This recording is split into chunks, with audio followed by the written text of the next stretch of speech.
The founding fathers are gone, and the world has ruinously forgotten their fundamental principles.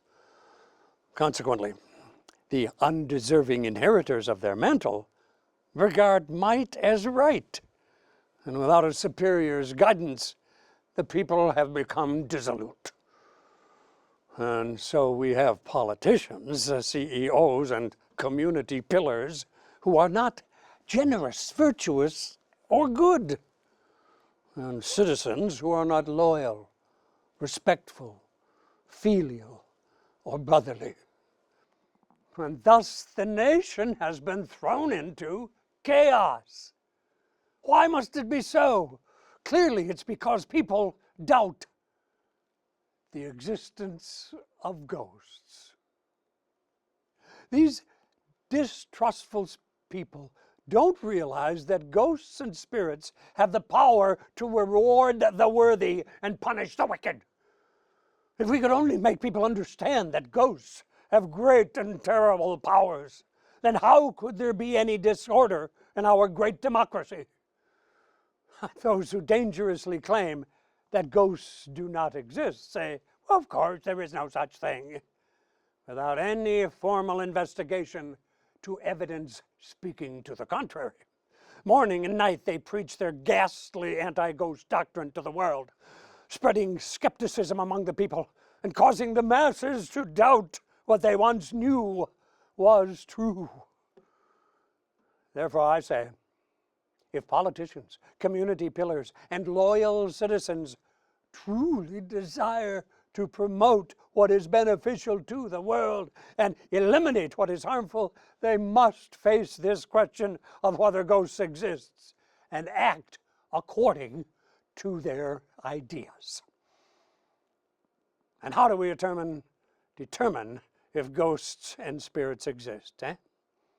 I can't see this. What method should we use to examine this problem? The best way to find out whether something exists is by examining the evidence of the ears and the eyes.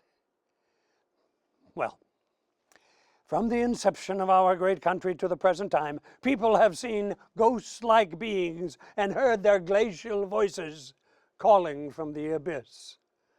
Here we can imagine gross materialists mired in their cult of rationality protest, well, yes, of course, there are those who claim to have seen and heard ghosts, but who among them has actually seen or heard such a thing? So let us further narrow our criteria. Let's say only the ghosts that have been jointly heard or seen shall meet our criteria. If we go by what many people have heard and jointly seen, then there is the case of the spirits of the departed Powhatan Indians, who caused the majority of the colonists' deaths in their historic first year at Jamestown settlement. Furthermore, there's the well-known and widely spread assertion that Pocahontas was riddled with ghosts before her exhortation, its exorcism again. Before her exorcism by and subsequent marriage to the so-called John Smith, a man whose real name, sadly, history failed to record. These facts are chronicled in countless history books, and it's not only these events that prove it, for it was for lack of phantasmal piety that the Puritans, who were specially chosen by ghosts, left England for America to create a perfect world for specter worship. And when the War of Independence raged between Goliath England and the Davidic colonies, it was ghosts enacting their revenge on the Brits and their backsliding ways who succored our victory. Now, there are those sour souls who whinge, can one hope to be a patriot and still trust the testimony of the crowd? Well, if one does not trust the multitude, then may I ask, are the founding fathers of our beloved nation, Washington, Jefferson, and Lincoln, acceptable as a standard in such matters? Well, surely every man who is above average will answer that they are. Therefore, let us take a moment to review the words and deeds of these venerable fathers. Of course, it's well known that the cherry tree little Georgie Washington felled was inhabited by a playful woodland ghost. But did you know that President George Washington said from the very steps of 1600 Pennsylvania Avenue, any nation that does not honor its ghosts will not long endure? If no ghosts existed, then why would our first president say such a thing? And Thomas Jefferson, who was nobody's fool, wrote, "The ghost of resistance to government is so valuable on certain occasions that I wish it to be always kept alive." The great man also spent his twilight years at Monticello rearranging his house to make it more accommodating for the ghost of the stillborn slave baby that occupied it.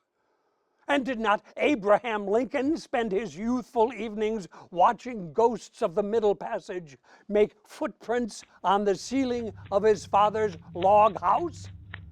And likewise, was it not he, pressed by the urgings of his disconsolate wife, who attempted to summon his departed son back to the corporeal side of the veil?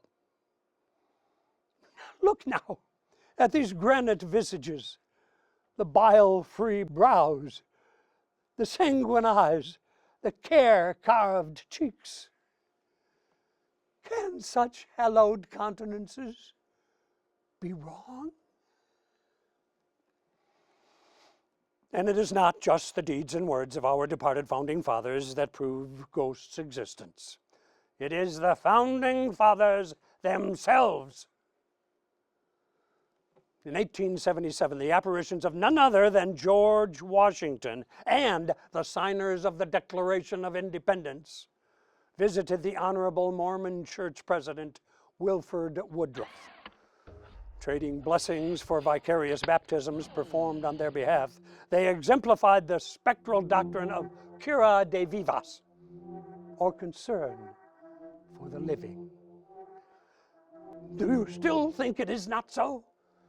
Just consider the august John F. Kennedy, who said, "This country cannot afford to be materially rich and spiritually poor." And on the other side of the aisle, Ronald Reagan brought high-ranking ghosts into his presidential cabinet. It was through their down-trickling phantom counsel that he came to see the world as a struggle between maligni spiritus and caritas spiritus, or evil and friendly ghosts. And it was also by their counsel that he revealed the Soviet Union as the seat of evil spirits in the modern world. And even we, intellects of the most larval state, must reach the incontestable conclusion that the dead indeed walk the earth and mediate on our behalf. Nevertheless, let us expose ourselves to the worst case scenario: a world bereft of ghosts. If ghosts do not exist, then it would seem we are wasting our time. Black beans thrown over the left shoulder, pinches of gold dust buried at the crossroads, and the naughty protocols of proper gift-giving to ghosts would be time and money just as well thrown down the sewer. But it is not as if these resources are going to waste, for it is our belief in ghosts that makes us a community. And it is from our conjoined dread of ghosts that we derive our morals, and our lives are given meaning. So, even if no ghosts exist, we still have the opportunity to gather together in a pleasant group and make friends with the people of the community in our commingled fear and praise of ghosts. Through our belief in ghosts and spirits, we distract ourselves from the woes and inequities of life And by taking comfort in the thought of ghosts interceding on our behalf, we are finally able to reassign our loyalty to the proper superiors. So let us focus on matters without matter and band together to praise our non-corporeal overseers, in whose arms and keep we will soon reside. And those arrogant, fuddled louts who deny ghosts and spirits would claim to be superior men of the world. This lack of community cohesion is surely not the way to be a superior man. These unfortunate creatures are devoid of knowledge of ghosts and the manifold and mutable ghost hierarchy. Yet they flaunt their incomprehension of the supernatural. Skeptics, hear me. Doubters, beware. Man is a mere louse in the folds of the fabric of the universe, and his cries for mercy are those of a flea in a trouser cuff. In this unbearably real world, in our too solid flesh, how do we hope to catch the ear of the infinite without the intercession of ghosts? Verily, nothing happens without the purview of sympathetic specters.